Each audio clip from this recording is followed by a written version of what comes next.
Hi team, today we are going to talk about 3.3 logarithmic functions, and this will be a two-part video. The first part will just be an introduction to the logarithm, and then the second part we'll talk about graphing a logarithmic function. So for our warm-up today, I just want you to take a look at these three equations and see which ones you think you can solve. Hopefully you feel pretty comfortable about the first two equations. So 5 to what power would be equal to 5? Well, if that were the case, we would say that x would be equal to 1 because 1 to the first power is equal to 5. The second one, 5 to what power is equal to 25? That one we would say x would be equal to 2 because 5 squared is equal to 25. And the third one, I don't really know. I could guess. It's probably going to be a little bit bigger than 2 since 5 squared is equal to 25. But it's not going to be 5 to the third power because 5 to the third power would be 125. So all I'm going to say for the third one for right now is that it's going to be just a little bit bigger than 2. So this brings us to the question, how do we undo, or what is our inverse operation when we are dealing with an exponential function? There has to be some way to undo it to be able to solve for the exponential functions that are trickier to solve. Say, for example, like 5 to what power is going to be 26. That introduces the idea of a logarithm. So a logarithm is just another way of writing an exponent or solving for an exponent. So we are going to define a logarithm as this. Y is equal to log base b of x. So b is the base, and that is a superscript there, so it is dropped down. And then the x right here is called the argument.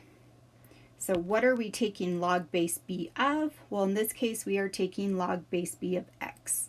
So that is going to be true if and only if x is equal to b to the y power.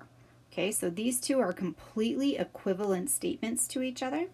I do have a couple of caveats here. So b does have to be greater than 0.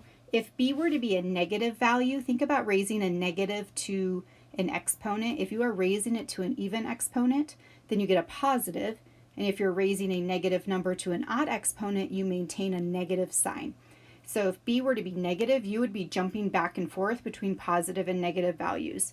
So our logarithmic function is going to be defined with a base greater than 0, so a positive base, and the base is not allowed to be 1. Again, we run into that issue if the base is equal to 1 of over here. If you would have 1 to any power, that would always equal 1. And that's not very exciting. So the base can be bigger than 0 and not equal to 1, and then it'll be defined for your logarithmic function. So let's talk a little bit about how these are going to work. So I'm going to give you something that's going to be in log form, and we are going to rewrite this in exponential form. So keep in mind, I'll write this down here. We know that y is going to be equal to log base b of x if and only if x is equal to b to the y power. So we are given something in this page, on these examples, in logarithmic form. So if we want to write this in exponential form, our goal is to write it like this. So we're going to have x equal, so x is going to be our argument. So we are going to say 9 is going to equal our base. So base of the log and base of the exponent are the same. And then it's going to be raised to the y power. So notice the y value here is equal to 2. And hopefully you'd believe this is a true statement. So 3 squared is equal to 9. I do want to show you something that's kind of nice. It's a little visual that can help you put something that's in exponential form. And it's this little circle. So it's going to be 3 to the second power. So I'd rewrite this as 3 to the second power, and then equals my argument. So this would then equal 9. So that's just a really nice visual to help you make sure each of these components get in the proper place. So let's take a look at part B here then. This would say 10 to the negative third power is equal to 1/1000th. And that is going to be a true statement because remember, a negative exponent is a mover. So that's going to put 10 to the positive third power down in the denominator of this fraction. And then let's look at C. 6 to the 0 power is equal to 1. So all of these statements here are equivalent. Those two are equivalent to each other, those two are equivalent, and those two are equivalent. Because we are working with the definition of a logarithmic function, it is based on the inverse of an exponential function. Now, for this next one, let's talk about writing something that's in exponential form in logarithmic form. So these are all true statements here. 2 to the 5th power equals 32. So we are going to rewrite this. This would be log base 2, okay, because that's the base of my exponential, of 32, 32 is my argument, equals the exponent. Logarithms are exponents. So if you know 2 to the 5th is equal to 32, then that tells you log base 2 of 32 is equal to that exponent value. I also come back here and I like to double check with my little circle just to make sure I have everybody in the right spot. 2 to the 5th power is equal to 32. All right, let's take a look at B. So if my base here is going to be 1/8, I'm going to say log base 1/8. Sometimes you might see that in parentheses there. Of 64, that's my argument, is equal to my exponent. And let's go back through and check. 1/8 to the negative second power is going to be equal to 64. And let's check out our third one here. This would be log base 10 of 100 is equal to 2, because 10 to the second power is equal to 100. It's really, really important that we are comfortable going back and forth between these forms, because when we start solving equations, we're going to be kind of jumping around between these two forms to help us figure out what our x value is going to be. So sometimes you might see some that say just evaluate. So these would be no calculator problems. And when I see something like this, what helps my brain set these up is I'm going to go ahead and just rewrite it, but I'm going to set it equal to something. And since I'm trying to evaluate it, my goal is to figure out what is this actually equal to. So I'm going to set it equal to x, because that's what I'm trying to find. And then this gives me a nice visual. I can think about, okay, 5 to what power is equal to 125. And then this hopefully is going to be something like a mental math question that I'm going to know. So 5 to the 3rd power would give me 125. Looking at the second one here, again, I would set this equal to x, and then I would rewrite it so that it's in its exponential form. 3 to what power is 81? Well, 3 to the 4th power is equal to 81. So that tells me then that my x value is going to be equal to 4. And lastly, let's look at C. So set it equal to x, and then we can put this in our exponential form. So 4 to what power is going to be equal to 1/64? Well, I know 4 to the positive 3rd power is equal to 64, so if I need to move that down to the denominator, that tells me I'm going to have a negative exponent there. All right, so we have two things. We have common logarithms and we have natural logarithms. So these are things that pop up a ton in either application questions or maybe in the sciences. You're going to see these a lot. And these are just ones that we use so often, we get lazy with how we write them. So a common log is just going to be a log that's going to be in base 10. So for example, if we had log base 10 of something, I don't know, let's say 100, that was way too much effort to write, so we would write this just as log of 100. Okay, if you don't see a base there, it is implied that it's going to be base 10. A natural log, remember E is defined as the natural number, so a natural logarithm is going to be a log with base E. And so we don't write it like this. We don't say log base E of just say whatever. I don't know, we'll just maybe write that as X for right now. Instead, we write this as NL for natural log. I know the letters are out of order, but that's just kind of the way it is. So you would see this as natural log of X. Now, the cool thing about the common log and the natural log is you actually have buttons on your calculator to help you quickly and easily compute things that are either the common log or the natural log. When my dad went to school, he had books of logarithms that he would have to go through and like reference to determine log base something of, some number. He didn't have calculators in his day that could easily do this. So we're kind of lucky that we have something that's so easy to work with. If you want to go ahead and take a look at your calculator, the natural log key, hopefully this makes sense, is going to be just to the left of the number 4. And notice that its inverse, e to the x, is right above it. So those two keys, because they are inverses of each other, they're functioning off of the same button. And right above the natural log key, you see your log button. So it's just to the left of the 7 on your TI-83 or 84.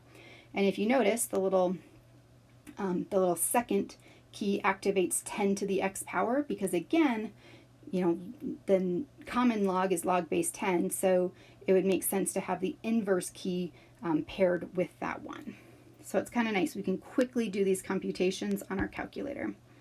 So for example, if you want to take just a second here, go ahead, pause the video and see what happens. You can type all of these into your calculator just as is, and it should spit out a value.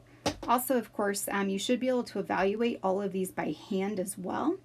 But just to kind of give you an idea, like those are buttons on your calculator and they do help you compute these values pretty nicely. So go ahead, pause the video, try these 5, and then we'll come back and talk about them. All right, hopefully you had a chance to do these 5. So if I'm looking at log base 10, I know there's going to be a base 10 there because it's going to be a common log. If nothing's there, it's implied that it's a 10. So log base 10 of 10,000. So this really is secretly saying 10 to what power is equal to 10,000. Well, 10 to the 4th power would be equal to 10,000. So log of 10,000 is equal to 4. For part B, log of 1/10, what is that going to be equal to? Well, remember this is, again, base 10. If you want, you might want to kind of get in the habit of writing that little base 10 in there just to help you visualize this. This is saying 10 to what power is equal to 1/10. So my brain works a little bit better seeing this in fractional form. So this would be 10 to the negative 1st power. Okay, if I need to move that 10 to the denominator, then I need to have a negative exponent, and if it stays at 10, that means I'm just raising it to the 1st power. So natural log of e, you could think about this as log base e of e is equal to what? Well, e to what power is equal to e to the 1st, so that's just going to be equal to 1. For D, this one's a little bit trickier. Again, if you want, you can think about this as log base e of e to the 5th is equal to what? So to kind of help me figure this out, maybe go ahead and let's put this in exponential form. So e to what power is equal to e to the 5th? Well, if I have the same base right here, then that tells me the 5 and the x have to be equal to each other. So natural log of e to the 5th is going to be equal to 5. And then lastly here, e log of negative 10 is equal to what? So this would tell me that, negative 10 raised to what power, 10 raised to what power is equal to negative 10. Well, there's no way I can take a positive number and raise it to a power and get a negative number out. So this one is undefined. It is not in the domain of the logarithmic function. All right, so for A and B here, these would be calculator questions, because if I think about this, 10 to what power is going to be equal to 229. I can take a guess. It's going to be bigger than 2 and less than 3 because it's going to be somewhere between 100 and 1,000, but I don't know exactly. So this is something I would type in. You can just do log and then 229 in the parentheses. And rounding this to 4 decimal places, I got 2.3598. And that makes sense, a little bit bigger than 2. And natural log, again, I would just type this in as is. Natural log of 87, I got 4.4659. So just to get comfortable with using those keys on your calculator. This next part of the notes, I would love if you guys could try these first 4 columns, and I would work down 1 column at a time. You're going to see some patterns here. And if you want to try to guess what the rule is, this last row right here is going to be kind of the rule. In some kind of generic cases, just to kind of help you get used to looking at the logarithm and trying to evaluate it and getting comfortable with these. The more comfortable you are with the logarithms, the easier this part of the unit is going to be.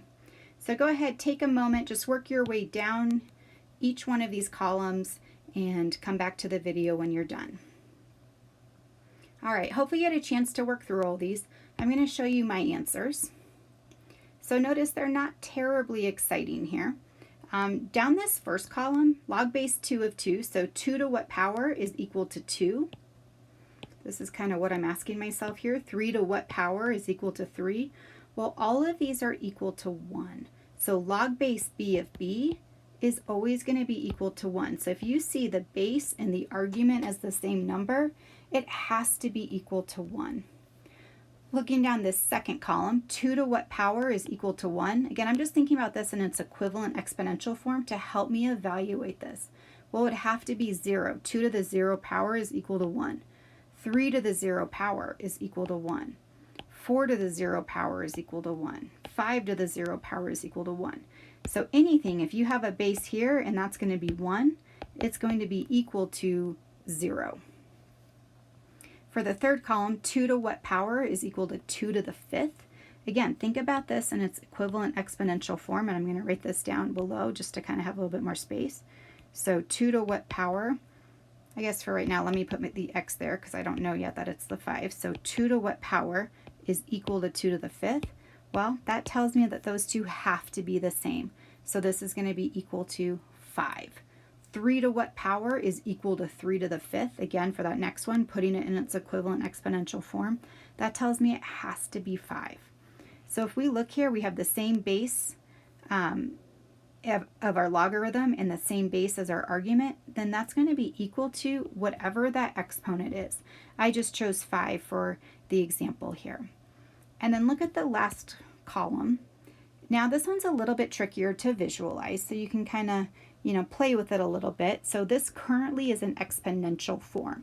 You think it wants to be in logarithmic form, but the exponent is actually the logarithm and not the other way around. It is something raised to a power. So let's put this in its equivalent logarithmic form. So this would be log base 2, because it's going to be the same base as the exponent of, I don't know. Okay, so in this case, x, because I don't know yet that it's 5, I just have my key here, is going to equal whatever that exponent is. So that's going to tell me again that that x and that 5 have to be the exact same thing. Log base 2 of something equals log base 2 of 5 tells me the something and the 5 have to be completely equivalent to each other. So for a generic one here, that would be equal to x. All right, I know I'm throwing a ton of examples at you, but it's just really important to be able to work through them and feel really comfortable. So I want to give you some funky ones, so that way you can just kind of look at them and look at what you notice in common and hopefully draw some conclusions about how kind of cool it is really to work with logarithms. So if you want to go ahead and try all these on your own, go for it and see how we compare. If not, just hang out and I'll go through each of these and we'll talk about them. So let's take a look at part A. Log base 13 of 13. So notice we have the same base as our argument. So that tells me for this one, this has to be equal to 1. And hopefully going through and looking at the equivalent exponential form helps us solidify that. 13 to the first power is equal to 13. Notice B is actually secretly the exact same example. You have the same base as your argument. Natural log is base E. So this is really log base E of E. This has to be equal to 1. For part C, notice again, this is a little bit funky. This is like that final column on the previous slide. This is an exponential form. So if we wanted to put this in logarithmic form, so maybe I'll just set this equal to x because I don't know yet what it is. So we would say log base A, because that's my exponent, of x equals the exponent. So if everything's the same, that tells me the x and the 3 have to equal each other. And I could have gotten that a lot quicker by noticing that the base of the exponent and the base of the log that it's being raised to were the same value. All right, let's take a look at D. Log base pi, why not? You could have log base pi of 1. So pi to what power would be equal to 1? Well, pi would be equal to 1 if x were equal to 0. So this was like our second column. Log base whatever of 1, it has to be set equal to 0. So that's going to be the exact same thing here for E. 10 to what power is equal to 1? Well, 10 to the 0 power is equal to 1. So this guy would be equal to 0. For F, log base 9 of 9 raised to the root 2 power.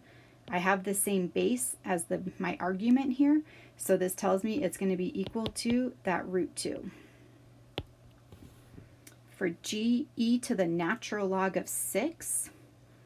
So this one looks a little bit funky, but again, if you wanted to rewrite it, e to the natural log base e of 6, same base as the base of my exponent, tells me this has to be equal to 6. And then finally, h, log of 10 raised to the e power. So again, this is just like letter F here. I have the same base of my log as my argument, so then this would be equal to e.